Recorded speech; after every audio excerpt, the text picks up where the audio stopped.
বিষ্ণু বললেন, তোমাদের মধ্যে যদি কেউ রাত্রিবেলা একবার সূরাতুত তাকাসুর তেলাওয়াত করে বিছানায় ঘুমোতে যাও, আমল নামায় 1000 আয়াত তেলাওয়াতের সওয়াব দিয়ে দিবে কে? চিৎকার করে আল্লাহু আকবার।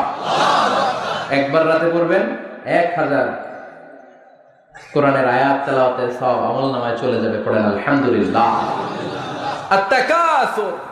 আত-তাকাসুর মানে সম্পদ নিয়ে, প্রাচুর্যতা নিয়ে, অর্থ নিয়ে বাড়াবাড়ি করা, গর্ব করা, অহংকার করা। সাহাবাদের মধ্যে দুইটা গ্রুপ, কথা বলতে বলতে কথার পিঠে কথা, কথার নাম লতা, ঠিক কিনা? কথা বলতে বলতে ঝগড়া লেগে গিয়েছে। দুই গ্রুপ। এক গ্রুপ বলে আমরা বেশি সম্মানিত, আরেক গ্রুপ বলে তোরা না আমরা। একদল বলে আমাদের ওটের সংখ্যা বেশি, তোমাদের এত ওট নাই। আরেক দল বলে আমাদের ছাগলের সংখ্যা বেশি, তোমাদের এত ছাগল নাই।